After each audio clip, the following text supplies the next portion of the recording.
Okay. Okay. Hey. Hey. Yeah. Yeah. Yeah. Yeah. Lady Wolf Pack on a whole nother level. Savage as they come, game of female rebels. Lady Wolf Pack, slay the game, never settle. Savage as they come, gang of female rebels. We got the sharpest claws, we got the whitest teeth. We coming for your lunch, yeah, we grinding while you sleep. You better stay inside, you and your gang of sheep. We got the coldest eyes, but we only bring the heat. Yeah, we go 1, 2, 3, 4, 500,000. Yeah, we started at the bottom, now we stacking up these mountains. All my ladies on the ground. All right, welcome, guys. Welcome to the Brand Identity Design Business Podcast. My name is Jason. So lovely to see everyone who is joining our live conversation. Just in case if you guys are new to this whole stream, this is actually a live podcast I'm recording, and I would be uploading this as soon as we finish our recording. I'll upload this on Spotify, Apple, so you guys can have a replay or listen to the replay at your convenience, just in case if you missed anything. I want to start off by saying thanks to Rose for accepting my invitation to be a guest on my show. We're going to deep dive into the world of entrepreneurship, specifically the dark side. Now, before we get into the topic, I wanted to actually make a quick announcement. I'm very, very thrilled to share. I don't know if you guys have seen my recent post.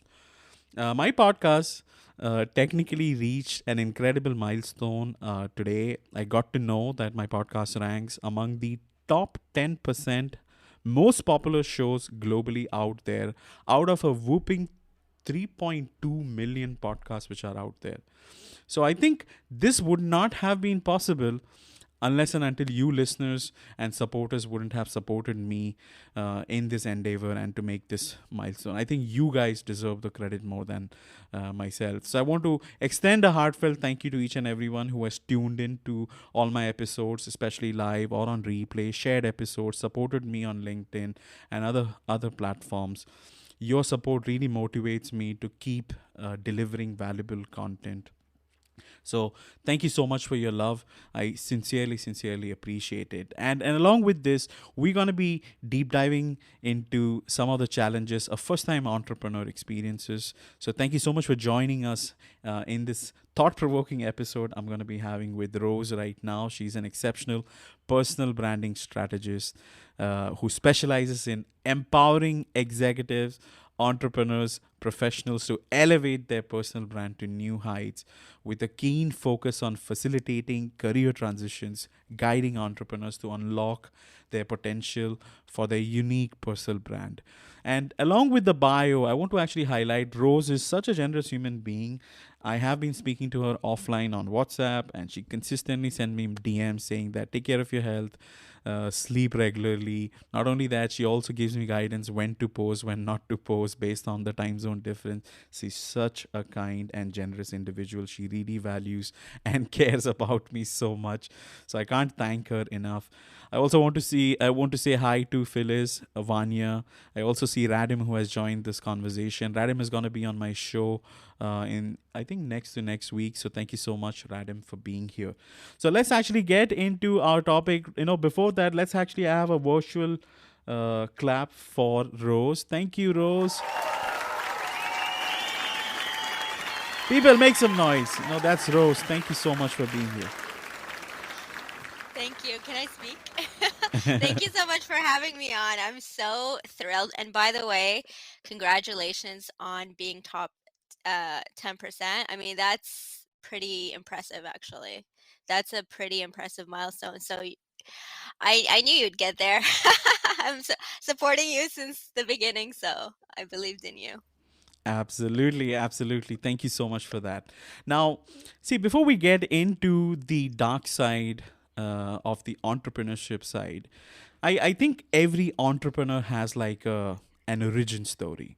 So, before we get into the dark side, I have divided this interview into three segments. The first one would be the origin story of Rose. We need to first understand what made her decide to get into entrepreneurship, who she was before, stuff like that. Then then I will actually ask questions which are into the transition to entrepreneurship, and finally, the dark side of being an entrepreneur. I think the way I have structured this show will help you to get good insights on how this whole thing happens. So, just like superheroes, guys, if you think about origin stories, just like our favorite superheroes from Marvel or DC Comics, every entrepreneur has a story, from humble beginnings to soaring success. And these tales are packed with inspiration, resilience, and a dash of superhero flair. I stumbled upon a song by Joyner Lucas and Will Smith. I think the name of the song is Will. I think this is the remix version. And Will raps saying, I'm gonna play this short clip. Brick by brick, building a wall that no one could break. Flip by flip, glad I could help so you could be straight. And life's a trip, but who could relate? The legends are gone, but it ain't too late to give them a rose and carry the grace. Cause not every hero was wearing a cape. So if you actually heard the last bit of that song, it states Will raps that not every superhero wears a cape. And I kind of feel that every entrepreneur has the same thing, We all are superheroes without a cape out there grinding and doing our level best. Rose is a very nice example of this. And we're going to deep dive into that first. So my first question to you about Rose, what I like to ask you is your experience, just in case if you guys don't know, Rose was an ESL teacher, and she has traveled across different countries like South Korea, Australia, China, teaching students and children's English language and many other things. How did this experience as an English teacher shape your perspective on life and work? Yes, thank you so much. And speaking of not all heroes wear capes, I feel that, teachers are our society's heroes because as we saw from 2020, they stepped up to the plate under the most ruthless circumstances. And I was one of them. Like, I had to like adjust to moving everything online when that happens, when the pandemic happened. But to answer your question, so as a teacher, you wear many hats. So you are a manager, you are a coach and mentor, you are a leader, you're a creative thinker, you're a communicator.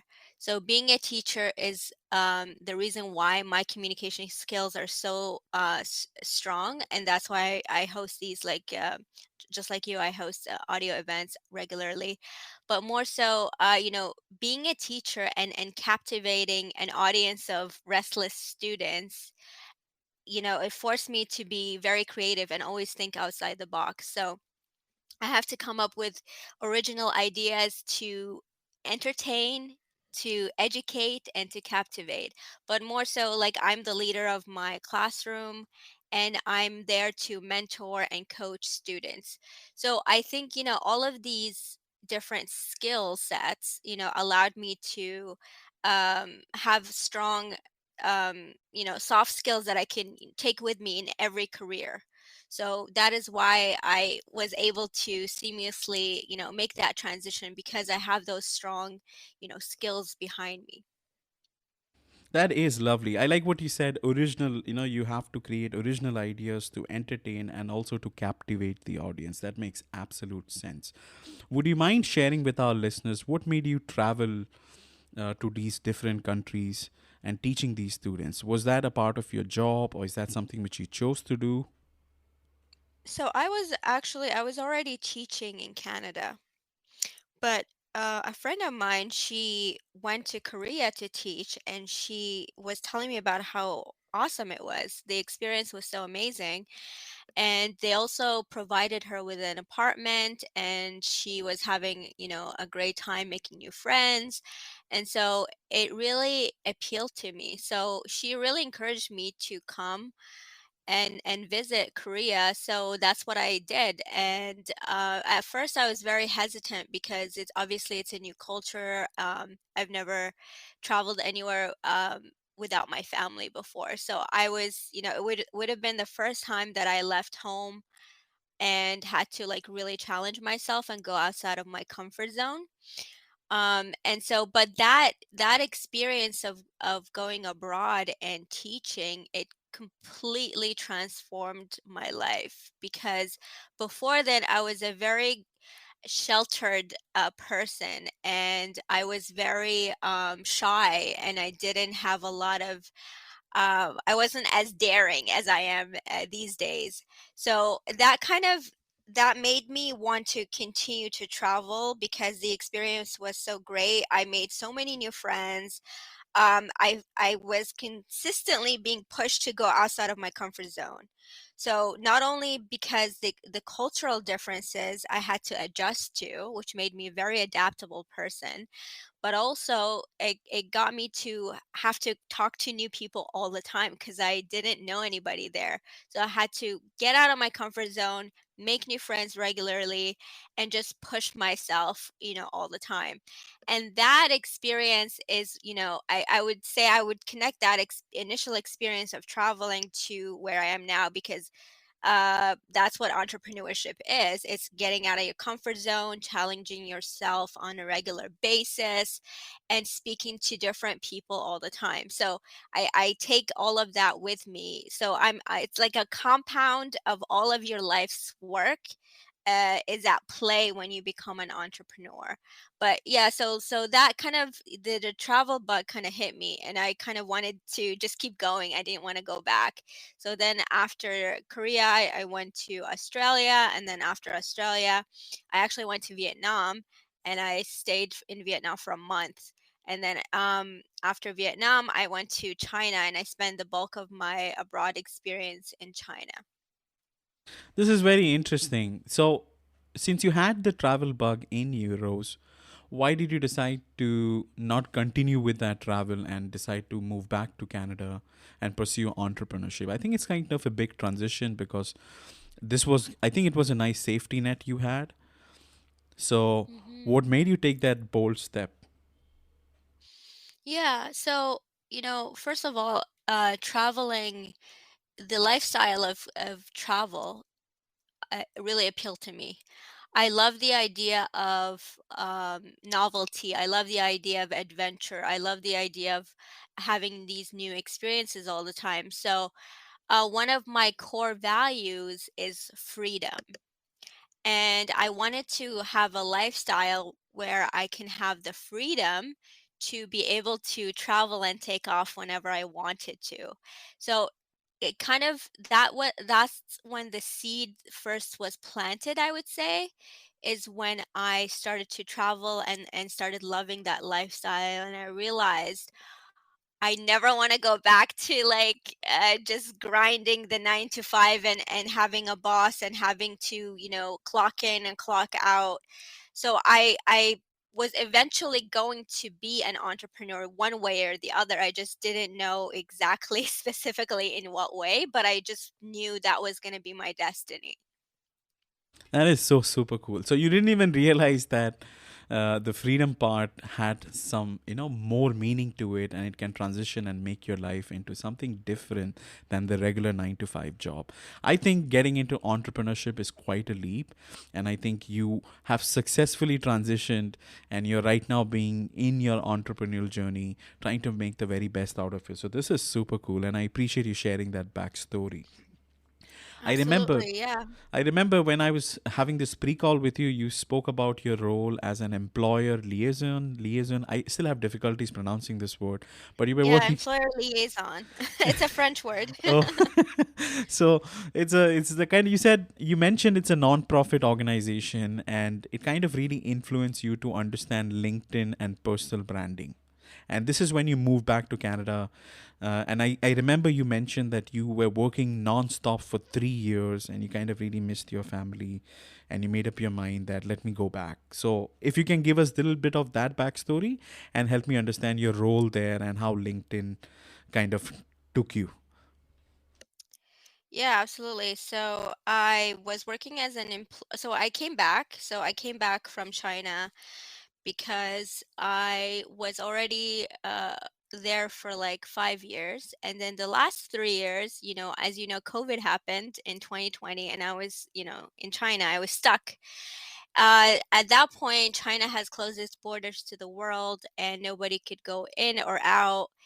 And once you go out, you can't really go back in.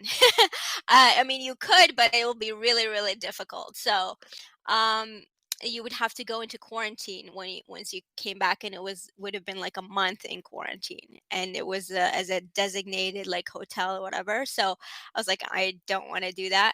So I had to make a decision after 3 years of not being able to see my family, whether I I needed to go back. And I decided, okay, now would be a good time to just, be be done with China. So I just made that decision that I'm gonna just move on to the next phase of my life. And so I would say like 6 months after going back, um, a friend of mine was telling me that they are hiring for an employer liaison.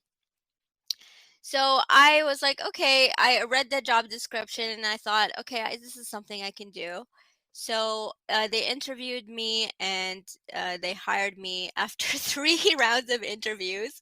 And then I got the job, and I learned a lot on that job. I learned how to help people with their resumes. I learned how to help people with job search. I learned how to coach people with their careers aspirations, um, and how to write a resume for the ATS, which is like the computer system that you would have to like bypass in order to go to the next level. And so I learned a lot of like nuances about, job search, careers, etc. But yeah, so I unfortunately the job didn't last. But after that job, what ended up happening was my determination for being an entrepreneur was ignited even further. So at that point, I was like, okay, this was the last job I'll ever hold, because I'm just gonna, one way or the other, I'm gonna find a way to become an entrepreneur. So I use my skills that I've gained from the employer liaison job to help people with their resumes. So I created a online resume portfolio on LinkedIn, and people actually started to message me with help with their resume, right? And yeah, so I was helping people with their resume at that point, and then it occurred to me that their LinkedIn profiles were very, very bad, and they also needed help with that. So I started to offer not only resume writing services, but I also started to offer LinkedIn optimization services. And most people agreed to take both because they realize, yes, most employers do see the LinkedIn. And so most recruiters, most hiring managers all go to your LinkedIn profile. So it had to be optimized. So I realized then the importance of LinkedIn and what it could do for people. I don't know if you have a follow up before I just keep going. This I is want to super just keep cool. I going, mean, I mean, Yeah. who could have thought that you by taking up that role would have led you to becoming an expert on LinkedIn. And as far as I remember, I think you recently posted on being on the top 1%. So congratulations to you on that.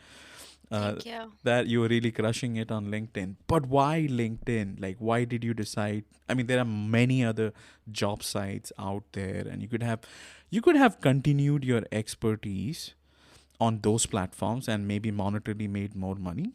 Okay, but why did you decide to stick to LinkedIn? I chose LinkedIn for a couple of reasons. One is it's a professional site.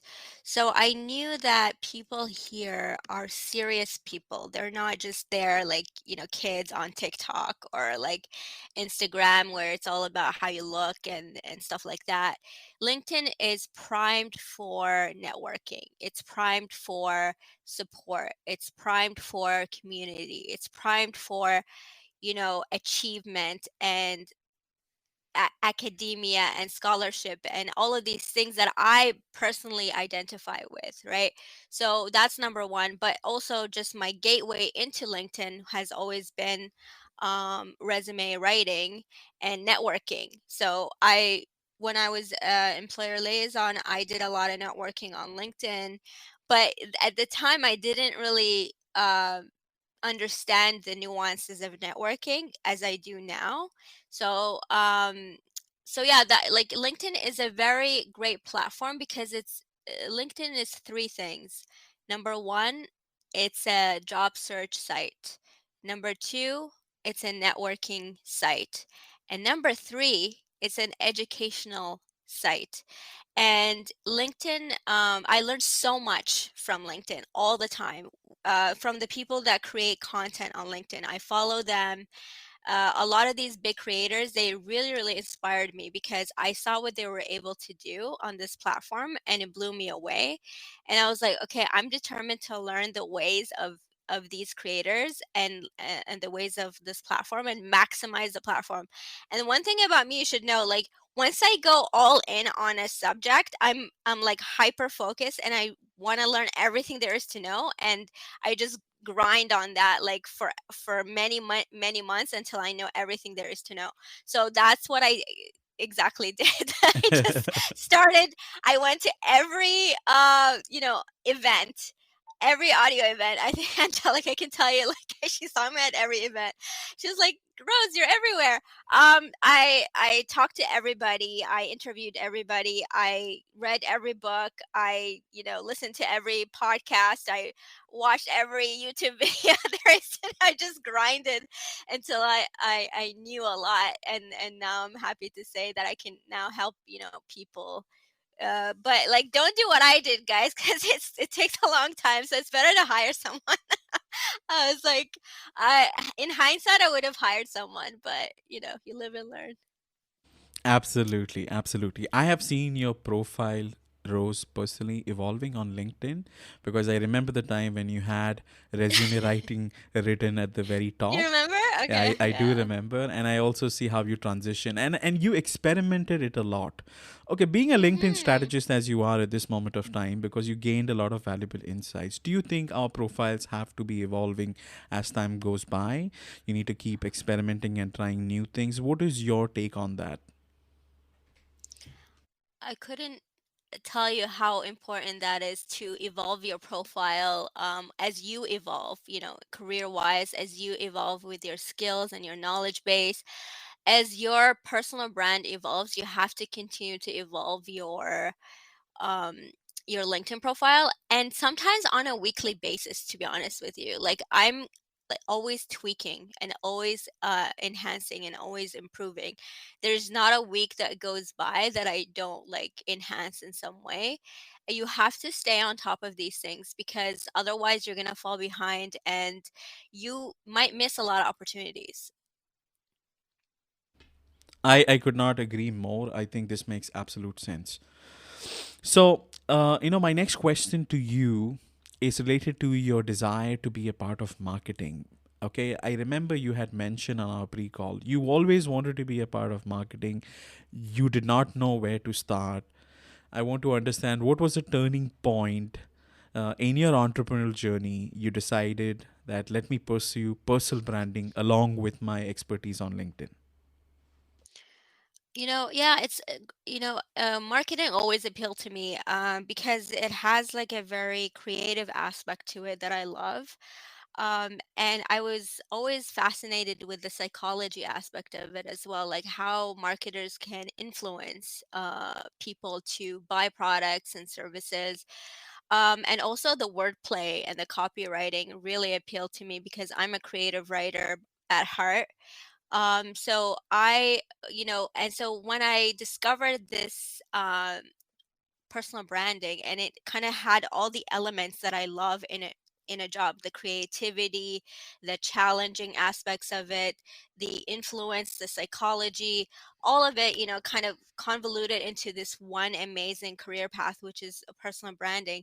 But not only that, I did the research and I realized that people who have a strong personal brand end up earning more money, end up getting more opportunities, end up having more influence, and end up using that as leverage, right? And that's what we want to have is like, I want to have more power. I want to have more leverage. I want to have more say in my career. How can I do that? I do that by investing in my personal brand.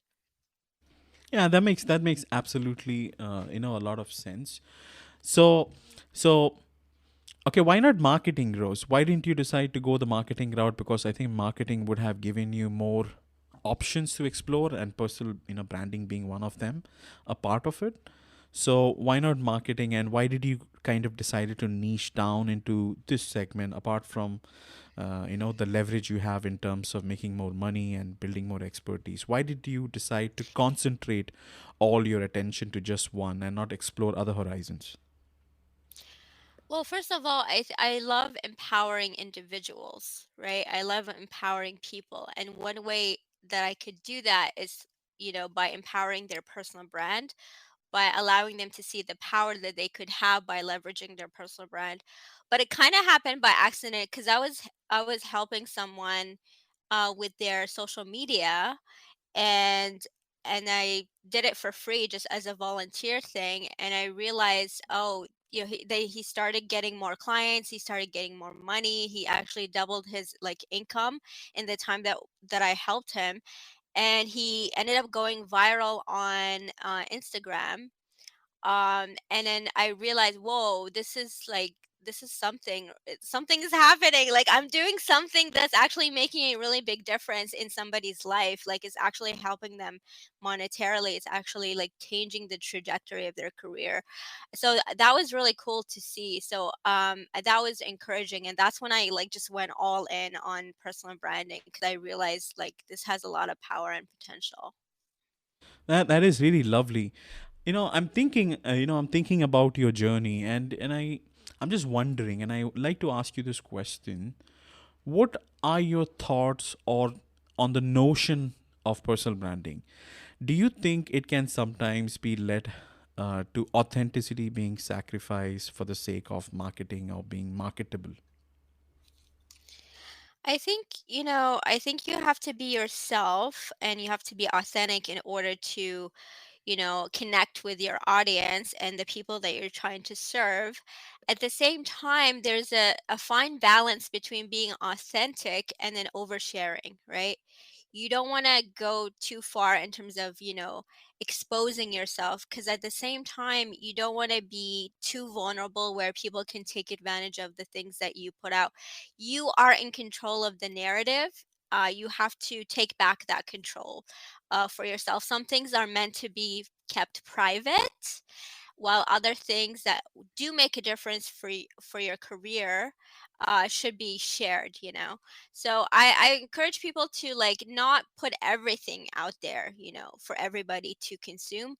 For example, like your private, social media site should be kept private, so you should change the status to private mode, because I think it's really important to have that certain element of privacy and mystery, but also the things that are worth sharing should be shared publicly.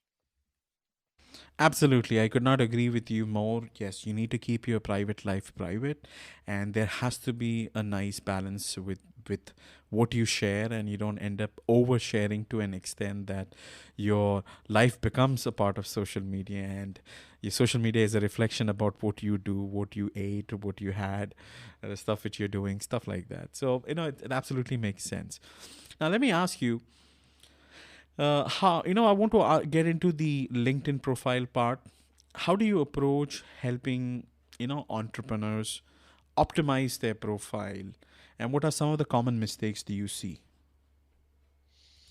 Oh boy, it's a long list of mistakes. We're gonna have like this is only on 1 hour show, but I'll keep the most common mistakes. I think when it comes to LinkedIn profile optimization, one thing is the inconsistency in messaging, right? People are not clear on what it is that they want people to know about them. So they have like many different titles, for example, on their headline, and it can be very overwhelming and confusing.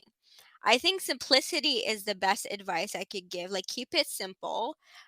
Focus on one problem that you want to solve for one type of audience using one platform. Like, that's as simple as I can put it for everybody, right? Because I feel like, trying to say, oh, I do this and I do this and I slash this, slash this, slash this, like making yourself a generalist is not actually serving you. It's actually hurting you.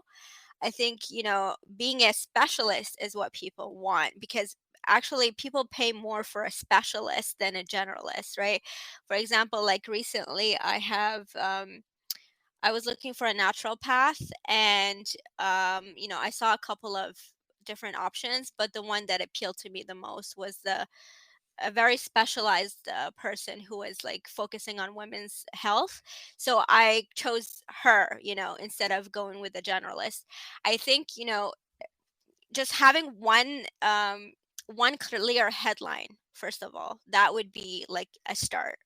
The second thing is your banner, right? It's the biggest piece of real estate that you have on LinkedIn.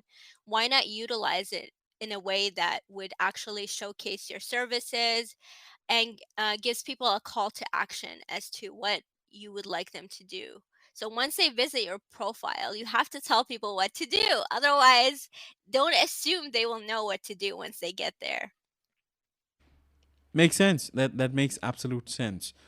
So I appreciate you sharing some of the things you feel people can take advantage of. So let's take this as an example. So you have a individual who have reached out to you. You assisted the individual in setting up the whole profile. The profile looks nice. We have utilized the cover page. Now let's shift gears and move into personal brand. What strategies or tactics would you recommend these individual or this individual, and how can you incorporate it into their journey? Yeah, well, first of all, just to backtrack a little bit. So don't just focus on how your LinkedIn profile looks. It may look nice, but is it delivering the message clearly? I think the most important part about LinkedIn and your profile is the copy, right? The copy is the most important part, not just the design. Okay, the design is the easiest part. I think the hardest part is articulating very clearly to people how you serve them, how you can help them, and what makes you different. So that's the going to that second question that you asked me. I think, first thing I do to help clients is do a personal branding audit, where I sit with them for 90 minutes and we delve really deeply into their personal brand identity. And I ask them questions like, what is their unique selling point? What are their core values? Who do they want to serve? What kind of lifestyle appeals to them? And it's like a series of many, many questions that really, really, forces them to have clarity, to get clarity, because that's the first step. If you're not clear on what you do, who you help, what makes you different, how you stand out, then that's going to be problematic, because you're not going to be able to articulate that to your prospects, right? Yeah, very very well said. Yes, I totally agree. Yes. So my next question, which I like to ask you, Rose, and I'm still processing all the things which you're saying. I might have a follow-up question later on. Okay, I've written things down. Okay, so like like I said initially in the beginning of the show as well, starting a business is kind of taking a leap of faith, right? What were some of the biggest challenges or doubts you personally experienced or faced when launching your own venture? So I think, sometimes the drive to succeed can be so strong that you end up giving your all to something, and what it will cost you might be your health, time with loved ones, and just, having that hyper focus on your career and your success can kind of blind you to other aspects that are just as important. So I think the biggest challenge is not losing yourself in the business. It's like you're so hungry, you're so driven, you're so willing to do whatever it takes, but at the same time you have to make sure that you're getting enough sleep. You have to make sure that you're eating right. You have to make sure that you're spending time with the people that matter. You have to kind of try to find some balance, right? Try to find some way to like balance your passion for your job at the same time, not allow yourself to burn out. And this is something that I've struggled with is burnout. So burnout is something that I've experienced a couple of times, and it's something that I have to be very, very mindful of and take very strategic steps to not have that happen. I think burnout is really bad. I think it really affects the person mentally, emotionally, I think in all aspects. So yeah, that is super cool. I appreciate you sharing that vulnerable side of being burnt out, and you don't want that to happen. Do you think we have a culture where obsession over something is considered to be really cool? Because most of the people whom you see who are really successful in their craft are really obsessed with what they are doing. So, do you think if you have to really be that famous, you have to really be that obsessed, and there has to be a price you need to pay to reach that stage?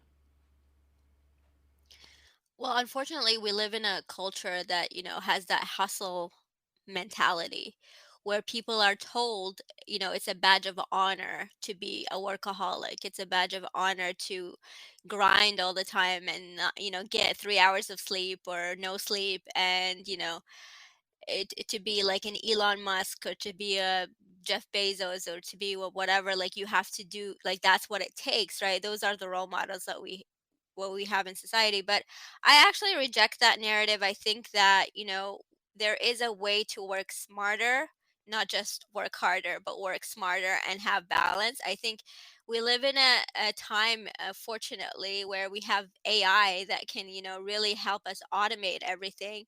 And that can take away some of the, pressures of having to do everything yourself, right? Like right now, I'm a solopreneur, and yeah, I'm doing everything myself, but I utilize, AI to help me kind of offset some of these the workload that I have to do as well.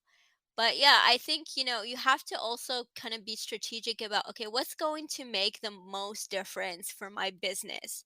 I can't just put, 100% to every single aspect of it. Okay, maybe some aspects are not going to yield as much of a result. So let me focus on the things that actually do yield the result, and kind of dismiss the ones that don't. And, just we talked about this, you and I, about focusing on dollars versus dopamine, right? Yes, So yes. it's like the dopamine chase. You chasing the dopamine, you're chasing the likes, you're chasing the followers, you're chasing the vanity metrics, right? Instead of chasing what actually is going to make a difference in your business, which is like getting clients, converting those clients, finding those clients, building relationships, networking the right way. Like you have to be smart about it, right? And it's sometimes it can be a very challenging thing as a first time entrepreneur. You don't know these things, so you're just like you're spreading yourself thin because you're trying to do everything, but you can't do that because it's gonna catch up to you later. Absolutely, absolutely. Let's focus on the solution part. I want to actually address the burnout part, which you had highlighted just before answering this question. Uh, in the fear of having a burnout, how do you manage personally? What do you do to prevent burnout from happening? When you say balance, what what is involved in keeping this balance and this harmony, so that you have a good focus, you have a good balance at home, you're offering your 100%, at the same time it's not consuming too much out of you. Well, I think first of all, you have to practice self compassion. When you don't get everything done in the day that you wanted to do, you have to give yourself grace, and you have to say, okay, tomorrow is another day that I could, do the things that I didn't do today. And kind of just practice, self forgiveness when, stumbling and making mistakes. Give yourself grace because, you're still in the learning phase, especially as a new entrepreneur. You're learning a lot, you're growing a lot, there's so much to know. You can't possibly know it all. So the best teacher is, experience. your experience is your best teacher, and it's only through trial and error will you be able to kind of differentiate between what's going to actually make a difference in my business versus what's not making a difference, right? So it's a process of trial and error. Give yourself grace.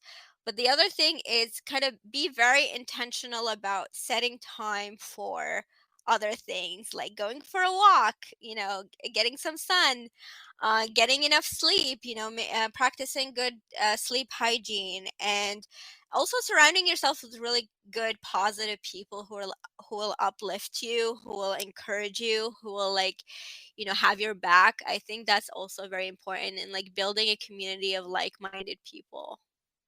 So true. I completely agree with everything which you have said. All these things can make a huge difference to avoid burnouts. Let's focus on the dollar versus dopamine part, because on our pre-call, you had mentioned about this concept. This is the first time I'm hearing this concept, dollar versus dopamine. Okay, at least verbally. Okay, so now I remember you had mentioned that social media is kind of, let's take LinkedIn for an example. It's kind of a place wherein you can be hit with dopamine very regularly. Is that translating to results? Now, as a first-time entrepreneur, what is your thought in terms of building recognition or a name for yourself, that is the dopamine hit, in comparison to making money out of it? What are your thoughts? Like, what do you do? How do you see it? Where do you draw the line? When do you stop? So the dopamine is like, and I fell for that trap too, like in the beginning. So the dopamine is like, oh, I need to get as many followers as possible. I need to do whatever it takes to grow my network. Now the thing about that is, you can grow fast, but you're gonna grow the wrong way. So it's not about, it's like going fast in the wrong direction. That's not a good thing, right? And also, as your personal brand evolves, like the people who you initially connect with might not be the people who you want to work with later on. So it's actually better to kind of take a very organic and steady growth mindset, instead of having, oh, I want to grow as fast as I can, right? I see some people, they're just like obsessed with that number, the followers, right? And I think you're actually doing yourself a disservice by focusing on that, because that's not every follower is going to be a client, right? Some people just follow you just to learn from you, or just to get something from you, but it's not necessarily mean that they're gonna pay you. They're not gonna do that. So I think focusing on those kind of metrics, like followers, like even like likes, right, and getting those like reactions from people, I think that's the wrong approach, right? What's the right approach in relation to that? The right approach is actually building a community of people. Building a community takes time, it takes effort, it takes reciprocity, it takes, reaching out to people regularly, checking in on them. It takes, having coffee chats with them and getting to know them on a deeper level. That's how you build a community. Once you build a community, that community becomes loyal to you.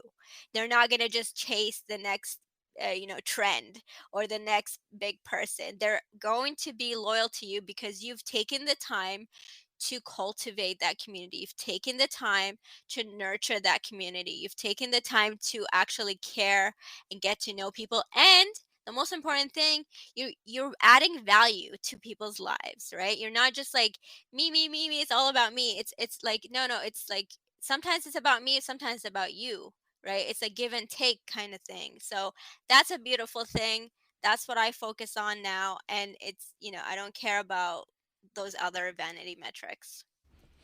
This is very interesting because I think LinkedIn as a platform, I have noticed that it really helps people who has momentum and traction. Let's take the SSI index. Let's take LinkedIn top voices for an example. It offers such recognition to people, and in the pursuit of this recognition, I have seen many people venturing into these metrics, these analytics. What are your thoughts on that? Because I have personally seen you highlighting that it's a good thing to pursue it also in many of your other audio events I have attended. What is your take on that? Is that really that bad as it seems? Well, actually, the social selling index is not about vanity metrics. It actually measures the fact that you do build relationships with people. So it tracks like the DMs, it tracks like the insights that you put in people's comments. It tracks like a more nuanced approach, because there's people with a large following that don't have a high SSI. So yeah, it's a more comprehensive. It is like four components to it, right? One of them is relationship building, and for that's the one that I got 25 out of 25, because I actually do take the time to build relationships. And so I build communities by giving back a lot. I give back way more than I get. So I do audio events that I, invite experts and I interview them. And I also started a new like mental health series as well, because I'm a mental health advocate on top of all of what I do.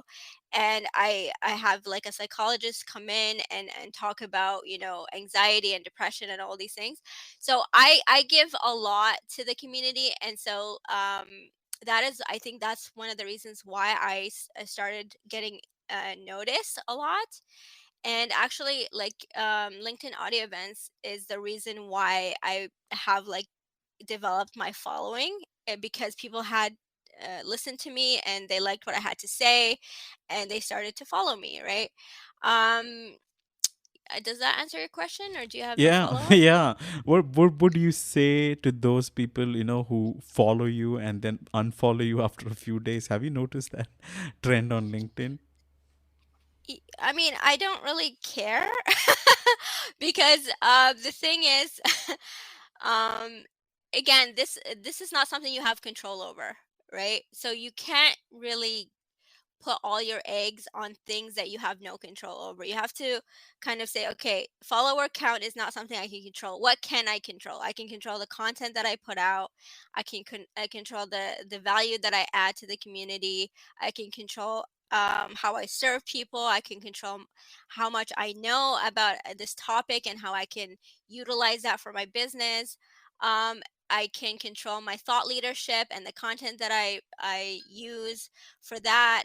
There's certain things that you can control, and then there's certain things you cannot control. So you have to pay attention to the things you can control and ignore the things you cannot control. Absolutely, absolutely. I am with you 100%. I personally feel that these metrics really help you to achieve a certain goal if you know how to use it effectively. At the same time, I also say that don't let metrics dictate your decisions as to what you do. Because I remember when you posted about the SSI index and you being on the top 1% tier, I was like, holy shit, Rose is on the top one. That is super cool. And when I check mine, it kind of said the same thing. But I know for a fact I don't fall under that category at all, because if that would have been the case, my engagement would have been super high. But I have a few genuine people who like my stuff, they like it, stuff like that. So it makes total sense, Rose. I appreciate you sharing it. Now, reflecting But the on. thing is, like, just to follow up on that, so it's not about so that's why the SSI is not about how many followers you have. It's about the genuineness of the connection, the depth of the connection, actually. So I know for a fact that you have many deep connections on this platform, because you actually take the time to get to know people, and you have these like amazing, audio events that allows people to get to know you on a deeper level, and you do a lot for the community as well. So I think that's one of the reasons why. And you contribute to the collaborative articles. You do a lot of like a variety of things. You write newsletters, like I commented on your recent newsletter, right? um so you do a host of other things. You're not just like a one trick pony, right? So I think that helps a lot, right? So I think that you have to give yourself a little bit more credit, my friend. You can't just dismiss, everything you do. Well, thank you, Rose. That's very kind and generous of you to say it. I appreciate. I try my best. Let's see how the whole thing goes. I don't think I have been using LinkedIn. In fact, I think your suggestion of using less hashtags. I remember you had personally DM me. You did not had to, but you DM me saying that, Jason, use less hashtags on your posts. It really helps. I was thinking LinkedIn to be similar to Instagram, and I changed that strategy, and I think it really helps. Uh, It really helps, Jason, but you're still using a lot of hashtags. Actually, the number of hashtags everyone could use should use is 3. Don't use more than 3. I never ever use more than 3 hashtags. So just pro mm, tip for everybody. thanks, I know thanks. it's gonna be hard for you. It's gonna be hard to cut It's down, gotta be but hard. You know why? Because when I because you've write, been trained, you've been conditioned by Instagram. I know, because you see, when you write content, okay, I create a lot of articles and content around podcasting. It has so much in it, and I feel some hashtags would be relevant. That's why I use it. I try to keep it low, but I don't know, and I'm not really good at it, and I would say that.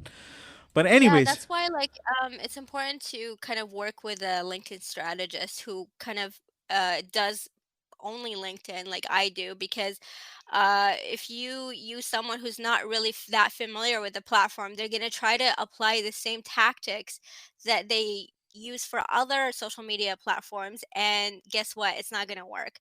So I think that's why we have a specialization for people who only, specialize in LinkedIn, because it's just studying one platform alone, trust me, it's a lot of knowledge to go through. Like I read all the algorithm data, I follow all the big creators, I know, you know in and out, so that's why it's not the same, working with the generalist versus working with the specialist. that makes absolute sense. Let's deep dive further.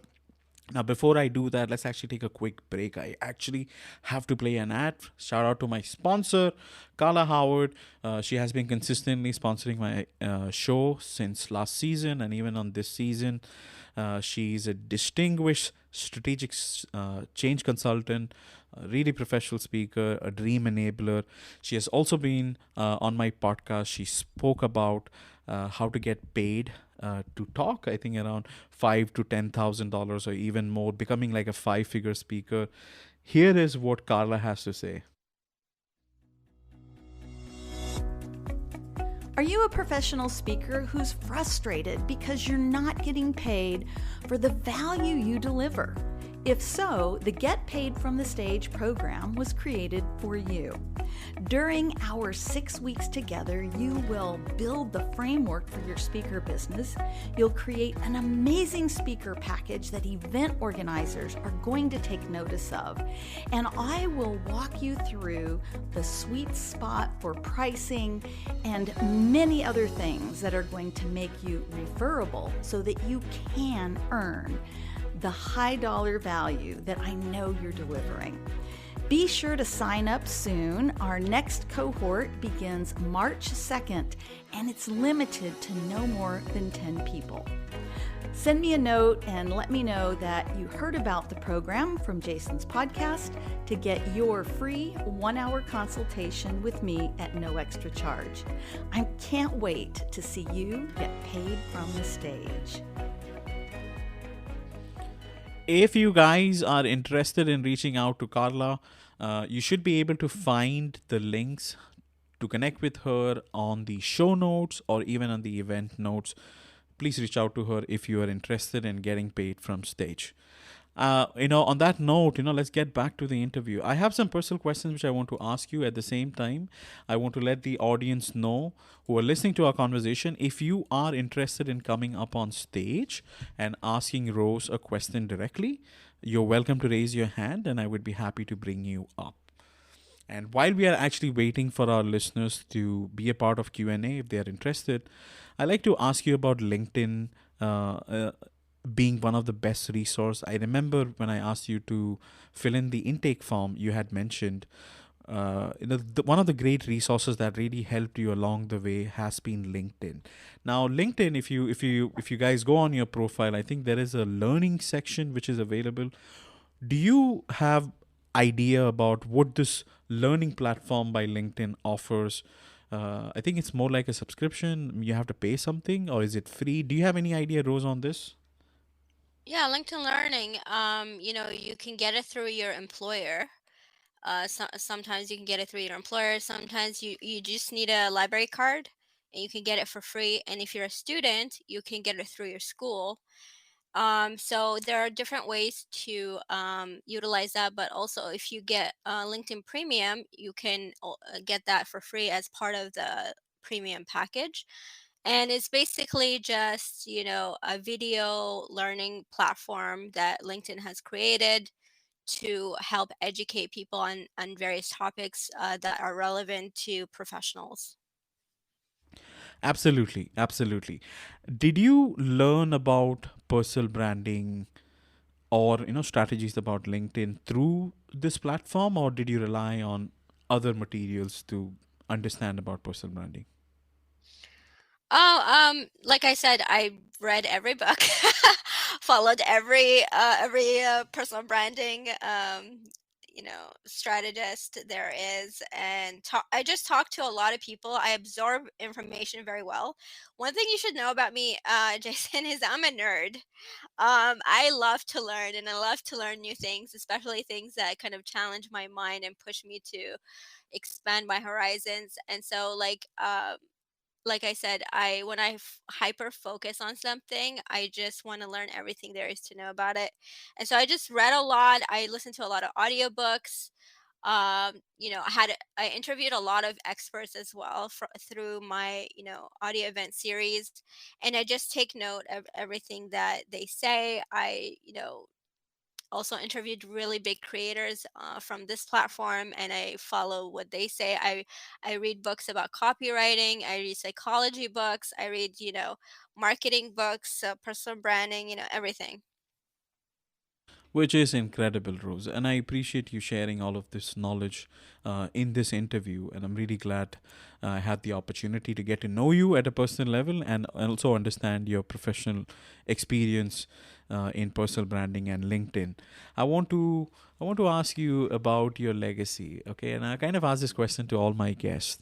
Okay, now you've been a teacher, you have transitioned to be an entrepreneur, then you strategically learned about LinkedIn, then personal branding. What kind of a legacy do you want to leave behind? So that is there a thing you want to be remembered for personally? Wow, that's a big question. Yes, absolutely. So I think, my number one thing is I want to be able to give back to the community, and I'm already doing that through what I'm doing right now. So I'm creating opportunities to connect people with each other. I'm creating opportunities to educate people, but I'm also providing opportunities for people to um, you know learn about mental health, and to make that a not so taboo topic, to create spaces and places for people to feel safe, to be vulnerable and be their authentic self. I share a lot of stories about my personal life on LinkedIn that kind of speak to resiliency, overcoming challenges, getting out of your comfort zone. Those are things that I truly believe in. Those are things that I've experienced. And one thing about me is I never share something that I didn't already test out first and I didn't already experience. So I never BS, you know what I mean? I always tell the absolute truth as I know it, and I see, unfortunately, a lot of people on here, they try to sell like a dream. They try to sell a fantasy. But for me, I want to keep it real for people. I don't like when people you know deceive or exaggerate things, or say you're gonna make six figures in like 3 months. Like, no, it's I don't want that. I want to be honest with people, right? So my legacy is just resiliency is a theme that I speak on a lot. How to be resilient in the face of different challenges, because I've experienced many challenges in my life, which hopefully one day I can write a book about it. And so, yeah, I love connecting and building communities and creating spaces where people can share their story and own their story. That makes absolute sense, and I really like what you said. And I have a follow up though. I was wondering, because you have learned, researched so many people, you follow us so many content creators out on LinkedIn and other platform. what advice would you recommend people to identify people who are bullshitting and the people who are actually actually authentically true to themselves? What would be a good example according to you? I think what would be a good example is people who talk about real metrics instead of vanity metrics, those vanity metrics we were talking about earlier, right? Um, and I know that a lot of these people, they are in a club, they have pods, they like each other's content, like they get into groups and they like each other's content to bolster one another's growth. It's not organic. A lot of it is not organic. Don't compare yourself to these big creators is what I want to tell people. Because timing is very important. If you came into LinkedIn in 2020 and you started grinding at that time, when it was so easy to go viral and people were like joining groups and liking each other's content to make their content go viral. Now the platform has caught on to that, and they changed the rules. Now it's almost impossible to go viral. You don't see a lot of posts going viral nowadays, right? So if somebody promises you stuff like you're gonna go viral, you're gonna grow, like have like 50,000 followers in a couple of months, all of these like impossible things, it's either they're not doing it the organic way, they're doing it in a very shady way, or they're just like BSing you. So I just be careful about that. If you are in doubt, you can always reach out. Absolutely, absolutely. I totally agree. I totally agree with you on what you said. That makes a lot of sense. Okay, I want to actually ask you some fun questions. Okay, so let's do a sound effect for fun questions. All right. Oh, you know what? Angelica, you know what? Actually, she was with us and I did not even ask her this question. Angelica, I'm so sorry. I actually missed you. Do you have a question you like to ask Rose? I'm so sorry. That's okay. I was ready to have some fun. I love everything that you're saying, Rose, and it really shows how your your background in teaching has helped you to move forward as a great speaker and a great entrepreneur because you're able to communicate well. So thank you for that. Thank you. I just wanted to ask in regards. I noticed that you mentioned that you are using AI to help you to move forward. So I wanted to ask what types of resources in AI do you use to help you so that you can save time on what you're working on? Thank you. Thank you, Angelica. Yeah, so I think the number one tool is ChatGPT, as you guys already know. But there's a way to use it in a way that actually, you know, that would yield better results, right? So first of all, I think, with ChatGPT, you have to like first of all know what you're doing in the first place. You have to know how to write in the first place. That's the thing, is like we have a lot of people who don't know how to write using ChatGPT thinking it's going to help them be good writers. Absolutely not. You already have to be a good writer to, unfortunately, to be able to then detect how to use ChatGPT the right way. But it's basically like using prompts, right? Prompting the right way. And then when I say the right way, I mean giving it as much information and input as possible so that it can, output the things that you actually want it to output instead of, outputting some generic content, right?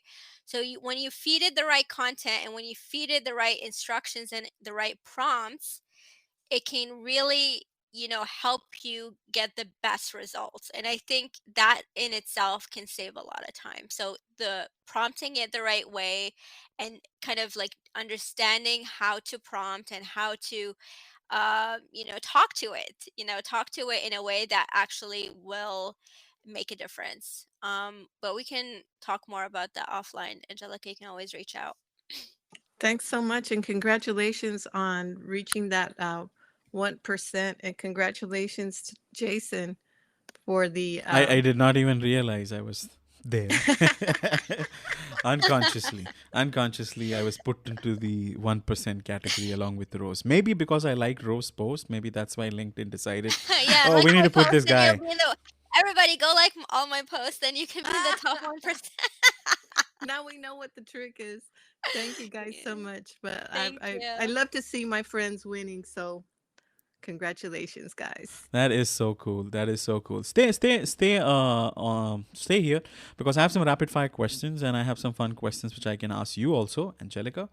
So let me start with you, Rose. So my fun question is, I was really thinking about LinkedIn before prepping up for this interview, and I was like, if LinkedIn ever decided to get into matchmaking or like a dating feature, okay, what should my profile headline should say to attract my ideal business match? It's so crazy that you said that because literally one of my connections, she met her fiance on LinkedIn. I'm not kidding. So she is this Canadian personal branding strategist, and she was in the newspaper for the fact that she met her fiance, because what ended up happening is they collaborated on a LinkedIn Live, and they had so much chemistry that even everybody could see the chemistry between them on the live, right? So even her own mother was like, "Hey, I saw a lot of chemistry between you guys." So they ended up, hooking up after. So it's kind of cool. That never happened to me, but yeah, I think it's cool. But as far as the headline, I don't know. I think I don't know. Angelica, do you want to take a stab at it? I can't think right now. I push, talked a lot push, today. push I'm so Angelica under tired. the bus. Yeah, keep pushing Angelica under the bus. I'll be pushed. Serious and no cycles apply. I like that actually. I actually like that. But with a Message me sense if of you're humor. serious. Yeah, message me only if you're serious. That is super cool. I want LinkedIn to hear this out. Guys, you can get into matchmaking. Have some feature. You're removing the hashtag feature from our bios, I think based on our recent updates, right? From LinkedIn. So, try it out, guys. You never know. It can be beneficial to someone out there. Next question. Next question to you, Rose. If you were stranded on a deserted island, okay, with one LinkedIn connection you can chill out with, who would it be and why? You, my friend. Don't say it No, just because you're on my show. You no, don't no, have to no. say. No, I'm not just saying that. You know why? Because you have the good music, right? And music is something I can't live without. You know what I mean? Imagine being stuck with someone who has really bad taste in music. That would be a disaster. So I'm glad we have the same taste in music. That is super cool. That is super cool. I appreciate that very, very much. I appreciate this very, very much. And I want to let the audience know in a little secret. We both, I mean, Rose and myself, we are both big fan of hip hop.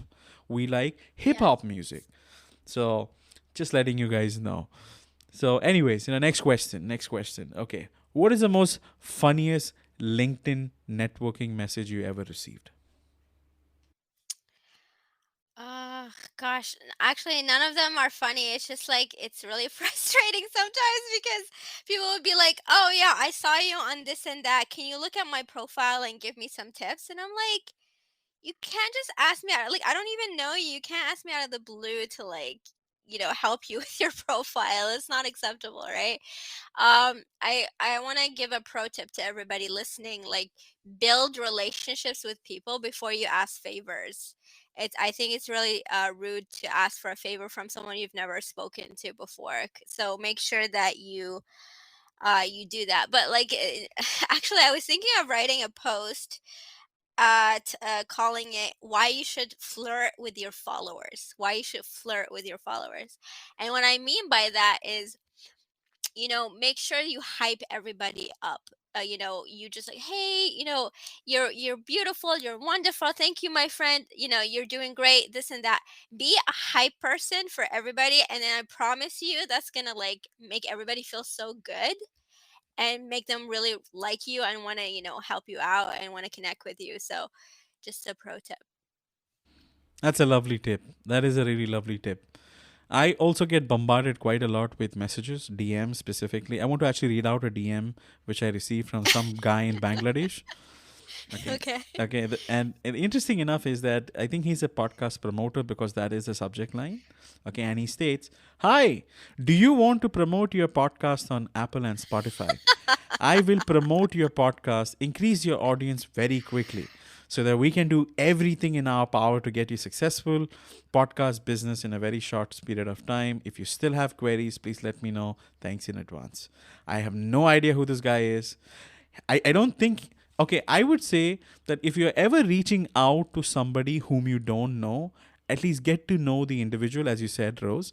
Get to know the person, research, put in some work, understand what they do, and maybe when you reach out, maybe highlight those things. Like, oh, I remember, you being a part of an audio event, you spoke something with regards to this. I really liked it, it made sense. I appreciate this very, very much. And maybe build around that, gradually. Would you agree, Rose? Absolutely. Yeah, I couldn't agree more. And especially like it's like a slap in the face. Like you didn't even take 10 seconds out of your day to like read my profile at all. And no, if you did that, you'd know I'm a podcaster already. I don't need this service. You could have saved yourself some time as well, like by not sending out a message that was not necessary, right? So I think, guys, I think there's no shortcut to success. There's no shortcut to building community. There's no shortcut to building genuine relationships. You gotta put in the work, right? You gotta put in some time, some efforts, and genuineness. That's the winning strategy right now. Absolutely, absolutely. Rose, I was thinking, I want to actually ask Angelica the same question. Angelica, if you were stranded on a deserted island with one LinkedIn connection, who would it be and why? It doesn't have to be me, but if you want to, I wouldn't mind. Well, I think you would be a good connection because you know so many people and you can reach out and help me so that I could get out of that situation. Um, I want to also mention that's a strategy. That's a strategy, right? Because you could get on your podcast and say, calling all people help this person on the stranded island. I I, wonder if anybody in the audience would like to come up. Uh, if you're brave enough. I mean, guys, let me tell you something. Before I started my own audio event series, I used to go to every audio event and just put my hand up and go on stage and talk to people, because that kind of gave me the training for having my own audio events, because I kind of, the more I did it, the more comfortable I felt being on stage, right? And I, trust okay, me, some of these stages are really big. They had like thousands of people. so that is very cool, what you said, because Rose, I have also attended numerous events. Okay, not just on LinkedIn, but also on other platforms. I used to do it purely for exposure. I was like, at least people would Hmm. get to know me. Okay, and maybe I'll gain some followers and stuff like that. So I think that really helps also in terms of exposure. You get exposure, and see, you being an English teacher, you can't say that you have stage fear because you teach children's, right? No, but like this is the funny thing is, before I went to Korea, I did have social anxiety. I did, like the thing is, like I used to fake it. So in front of the class, I'd be like, brave and stuff like that. But like in front of other people who are not my students, I was like really shy. So, but with time, I pushed myself to do it. And then now I can talk to anybody. That is really nice. Okay, so let me ask you. You know a lot of entrepreneurs who are there on LinkedIn. Okay, and even outside of LinkedIn, maybe some of them you follow. Is there any entrepreneur you dig so much that you would want to swap lives? Honestly, no, I don't want to swap any lives with anybody, to be honest. I think, I like who I am. I like what I stand for, and I even like the grind of of what I'm doing right now. I like it all. I think, it's one of those things where you have to learn to love yourself and not compare yourself to others. And that's where I'm at. So I've never been the type of person who is like, envious of anybody's success or wanting to be somebody else. It's just not me. Makes sense. Okay, I just one question before we get into the promotional side. So, do you have a pet by any chance, Rose? And I want to make sure I ask you a question relevant to that. I don't have a pet. Do you like pets? I mean, you don't have to, really. Yeah, I do. I actually like cats. I'm a cat person. Okay, that makes us two because I also love cat and I have a cat at home. So let's say, Nice. let's take, this into perspective with LinkedIn. Okay, again, if LinkedIn had like a recommendation from your pet feature, and let's say that you have a cat, what do you think your furry friend would say about your professional skills? I'm not sure I understand the question. It's okay. It's okay. Let it be. Let's actually move to the business side of things. Okay. Now, with your business, what do you aim to achieve and what is your vision of where you're heading towards the future? I intend to achieve world domination. I'm just kidding. No, I intend to just keep growing, in terms of my personal branding business. I want to develop my own website.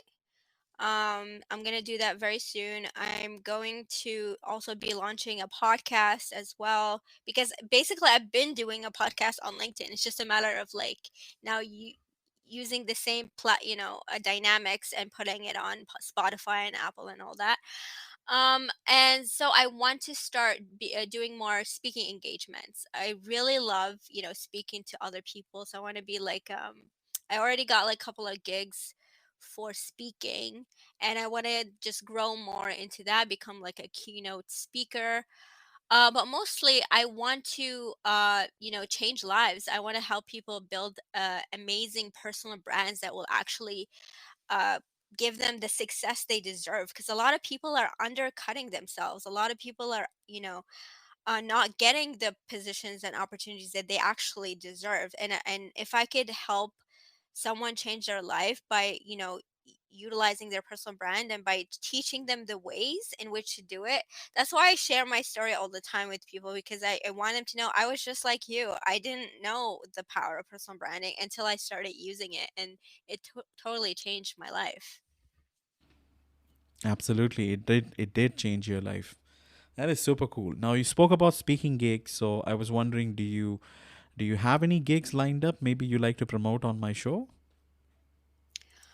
Well, I was asked to be a keynote speaker at an international conference, but because it was short notice, I won't do it in February. But and I will be speaking at a international women's event in March. You know, for that. But yeah, no. As far as promotions, look out for my future podcast gonna come in March. And continue to follow me on LinkedIn so that you can attend my audio event series, so that I can teach you more about personal branding and storytelling and copywriting and all the good stuff. That is incredible. Rose, I remember when we spoke, you had mentioned about this new course which you're planning to launch. Would you mind speaking into that?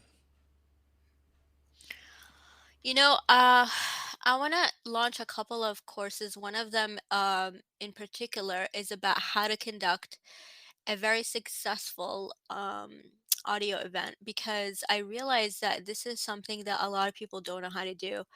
And mine get on average, all my audio events are like over like 100 attendees, for the content creation series that I created. So I realized that, after talking to a few people and they asked me so many questions about how to conduct an audio event, I was like, okay, this is something that people need to know. They don't know how to do it in a successful way. So I'm gonna do that. I'm gonna teach them how to do that.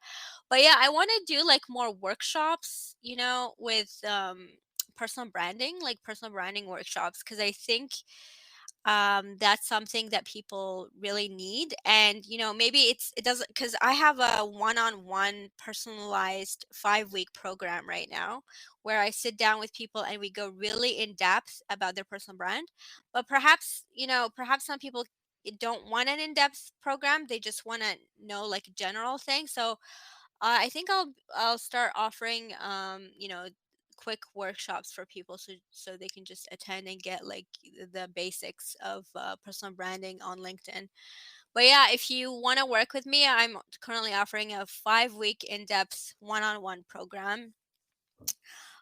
So just, hit me up in the DMs or you can book a discovery call.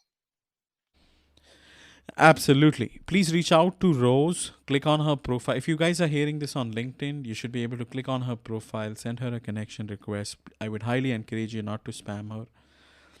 Okay. Okay. Do reach out to her. Take advantage of this expertise she has. Out of all the learnings which you had, Rose, on LinkedIn, okay, about personal branding, what is that one thing which really stood out and gave you like head waves? Like, okay, this thing is like super cool. Anything in specific which was like kaboom, like something really new or interesting which you never realized or thought when it came to personal branding? Well, I'll just say this, the most important part, share your story. Storytelling, the power of storytelling cannot be underestimated. Those are probably my best performing posts is when I share a story.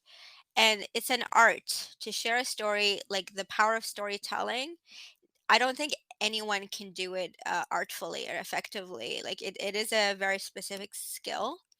But if you can hone that skill and you could utilize it to connect with others, I think that's a game changer. I think that's the best marketing tool there is. So, storytelling is the best form of marketing because stories are very, very memorable and they're very human and they allow us to connect to others. So, if you could, if I had to choose one thing, it would be honing and owning your story and sharing that story publicly. That's such a lovely advice. Would that be one key takeaway people can have from this conversation? Like, own your story and put it out there. Do you think at some point, people might get bored just hearing the same stuff over and over again? In that case, what would you recommend people should do? It's not about uh repeating the same thing over and over again. It's like it's nuanced. So a story has many layers. So maybe one day you share one layer of the story and then next week you share a different layer. There's different perspectives that you could share on one particular story or one particular outcome. So I mean, that's why it's like it takes creativity to kind of do it in a way that will not be boring to people, that will not be repetitive. And that's why it's like a skill. And I will say that, like, not everybody could achieve, like, you know, the skills that I've been able to achieve. I know, like, and I don't mean to like discourage anybody, but what I mean to say is you could learn about personal branding and it's one thing to learn about it and it's another one to do it effectively. And I don't think just anybody can just walk off the street and start to do personal branding effectively. That's why it takes like a very skilled person to be able to do it the right way. That makes absolute sense, Rose. I want to thank you personally for sparing this 90 minutes and being a part of my show. I really wanted to get to know you at an individual level, and I'm so glad we were able to conduct this interview. And I'm so glad you were able to tell me the entire backstory of how you started, which helped me to phrase these questions in a structured way. And I really want to do events, 100 people turn out. So shit, like, I'm really behind. Like, I get like 5, 9, 6.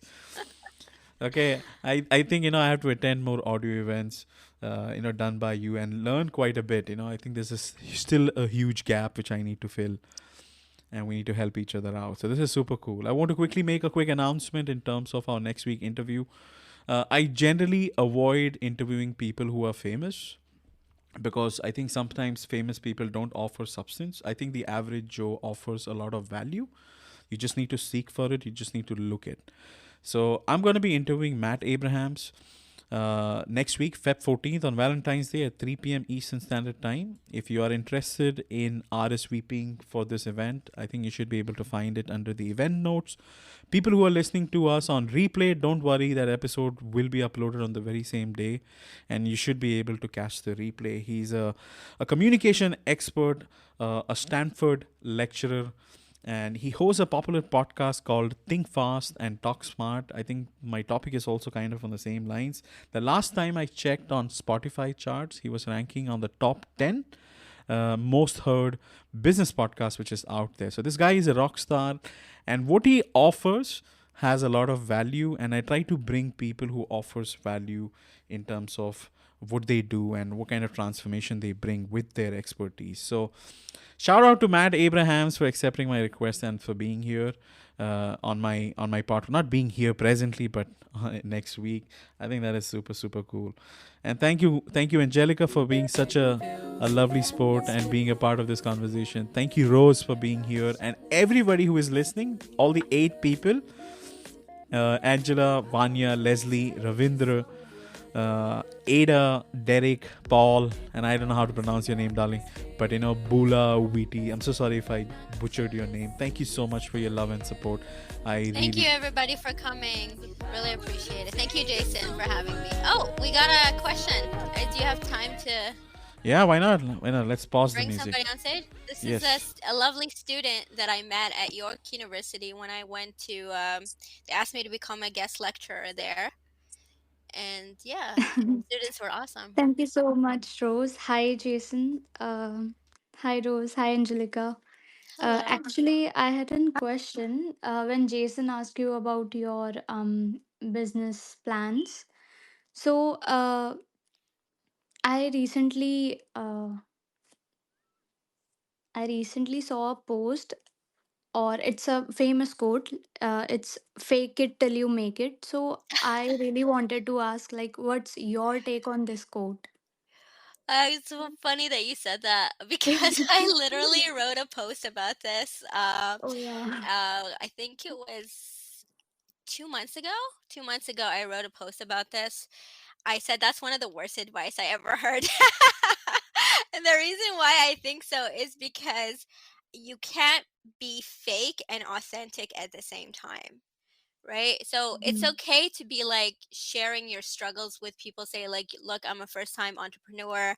I'm feeling really burned out. I don't know how to do this. Can someone help me? Like, I think that's something that people connect with more so than someone who's like pretending to have a polished image and pretending to be perfect and have everything together.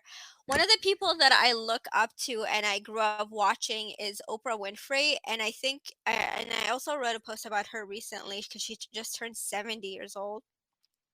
And I said her $3 billion personal brand has one key ingredient, which is authenticity, because she was able to, during her talk show, share vulnerable stories of her struggles with weight and insecurities. And that catapulted her because she was able to really authentically connect with the audience. And a lot of women in particular, she gave them permission to, you know, own their flaws, and that's a form of connecting with others. So I don't like it, but maybe other people have different opinions. But for me, I don't like this quote. I think it's not really a good advice.